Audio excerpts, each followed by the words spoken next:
Hey everyone, how you doing this morning, or actually this afternoon? So I just got done working out, and what I do every day is, if I can, I go ahead and watch, Grant, Stephan, and Meet Kevin, like many of you. In today's Graham Stephan, excuse me, interview or video, he talked about how the rich get richer, and something bothered me about that video. From memory, the key themes that he was pointing out was get your credit score right. Talked about a 20-minute video he linked in the description. He talked about the value of savings and living below your means. And then he talked about the rich essentially being credit worthy and thus having access to lending before the masses. And then he went on to talk about, the 1% controlling 40% of the wealth and, all of that. I think that's a little bit naive. And a little bit of that's because I started investing in '03, and I think he's been very clear that he bought his first rental property in 2010, which was like the perfect time, right? I don't think he could have timed the bottom of the market any better. And the reason I say this is a little naive is because back in '08, kind of 2006, right up to 2010, if you were a real estate investor and you had more than 4 rental properties, it didn't matter what your credit was, what your credit score, what your income was, what your net, your balance sheet was, you couldn't get loans. And I speak from experience, right? We had, high sevens, if not low eights credit scores, 6-figure incomes, 7-figure net worths back in '06, '07. But because we owned a bunch of real estate, we couldn't get a loan. And it didn't matter what our credit was. So again, that was the kind of thing that bothered me about Graham's video this morning. So I wanted to talk about what I think it takes to get rich, or how the rich get richer. First and foremost, one thing we absolutely agree upon, and I've talked about a lot, is you have to live below your means. I don't care where you are in the income realm.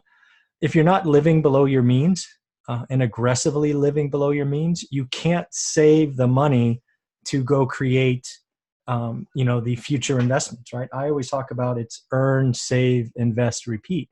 So if you're not saving, you can't invest. So make sure that, living below your means is a big deal. And I would challenge most of you to do better, right? We were living on 100% of our income for many years, which was a total mistake.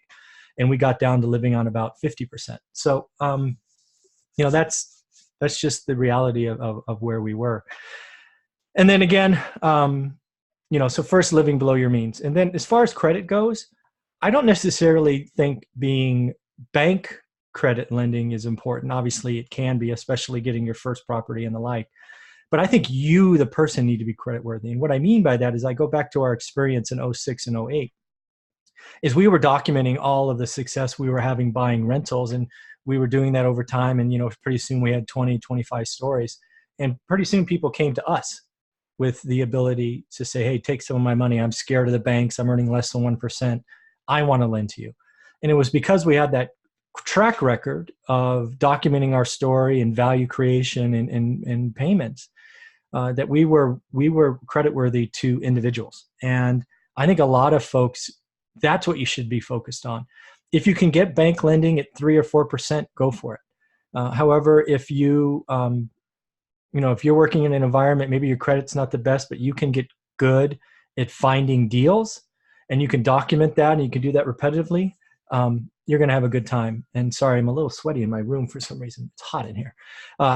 So anyways, that's what I think you need to realize is even if you don't have great credit, if you get really good at finding value or finding things on sale and documenting that and making yourself more than a one-hit wonder, you can start to attract money.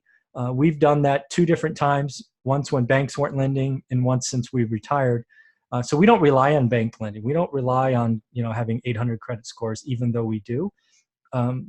We focus on identifying value, documenting our story, and then attracting private money. So, that's the other thing. And then the last thing I think that the rich do is they get very clear on what is a want and a need. They take care of their needs and they push off their wants. That goes to living below your means. But also, when in doubt, they buy assets, and assets that produce value, and not fake assets like cars and second homes and things of that nature, at least not in the beginning. They're buying assets that are protected by inflation. Obviously, they have some levered debt And that's what they're trying to do, right? That's what the rich do. And that's why I want you to get to 4 rentals. I want all of you to get to 4 rentals, because if you just get to 4, I think your future is bright. I think you've done some great things for your family. So in the end, I think Graham Stephan was a little off in his world about making it all about your credit score. I think it is about showing people that you can find and identify value, document value, and that you're a good credit risk. And if that happens to come with the 800 credit score, all the better.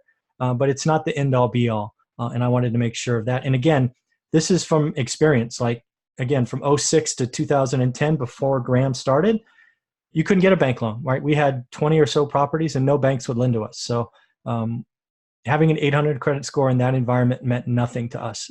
We couldn't buy a rental. And I just had to share that with you, because I think Graham either missed it or just wasn't investing at that time and didn't realize that banks shut off, right? Banks stopped lending, and it didn't matter if you had an 800 credit score, you weren't getting a loan. So I just wanted to put this out there, and have a great day. Take care.